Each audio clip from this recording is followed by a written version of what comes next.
musidɓe ono wonɓe siibude assistance humanitaire d'urgence ɗo kala ka wonti ɗo.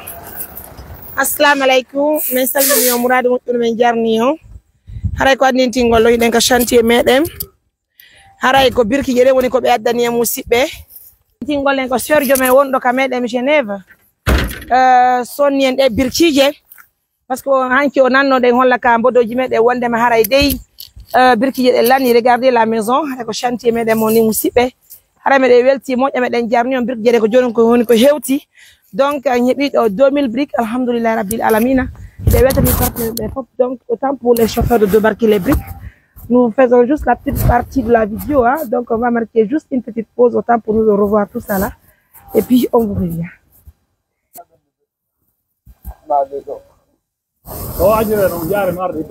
Voilà musidɓe no yirɗo ni haray mbiɗen ka chantier feno sayɗo. Haray birkije ɗe ngari joni joni sista meɗen wontiɗo ka meɗen Genève o jaɓaɗinde makko nen haale. Haray kanko woni ko addani e nde birkije ɗo, alhamdoulillahi rabbil alamina. Mi weltaniki Allah subhanahu wa ta'ala. Allez, bienvenue au chantier. Wow.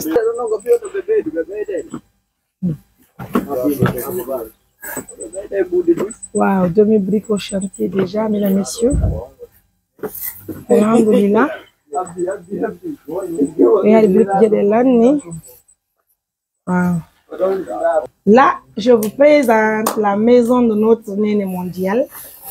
Regardez, ça fait plaisir de vous montrer tout cela. Alhamdulillah. Aujourd'hui, c'est comme ça. Il y a aussi cassé la commission, donc orange guillotine. Alhamdulillah. Waouh. Aujourd'hui, que Néné Biro va habiter dans sa maison là.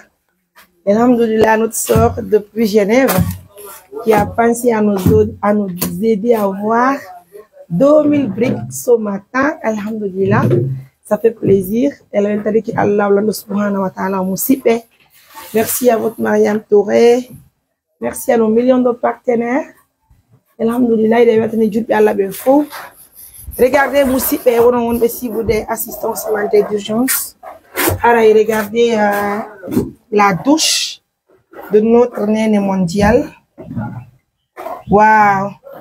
Haray ko andintingol le musidɓe madame Bari wontiraɓe ka meɗen madame Bari wontiraɓe ka meɗen Canada woni ko addani joggu po on déjà po on ton ko 600 million ko ɓe yeyi ko watten kon ka douche interne nga. Haray hande soodi po on yiɓe addude haray dolle ɗen ka lawol musidɓe. Merci à tous et attention, c'est le travail qui continue, hein? Et comme on vous dit que c'est une femme qui est devant ce projet, difficile pour certaines personnes de comprendre, c'est bien sûr une dame. Elle s'appelle tout simplement Madame Kamara Mariam Touré, la présidente de l'ONG Assistance Humanitaire d'Urgence, une organisation pas comme les autres. Ça fait plaisir de continuer les différentes activités. La 8e maison construite par l'ONG Assistance Humanitaire d'Urgence à travers ses partenaires. Oh là là! Alhamdulillah. Donc, on est que tu dis, Diego, ni. Ah oui, tu dis Diego.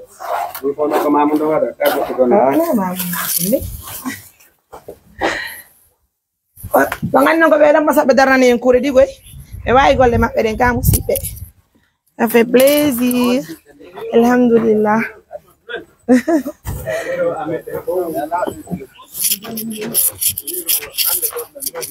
Oui, merci à vous tous. Voilà, alhamdulillah rabbil alamina sur le projet qui est là. Assalamu alaikum. On jaram baba no haifi. Alhamdulillah on kadon jokki golle den ton. Awawa. No haifi bui. Aw haray timmi don. Alhamdulillah Allah yetta. Barka nani. Wow, merci à tous mes amours. Alhamdulillah rabbil alamin.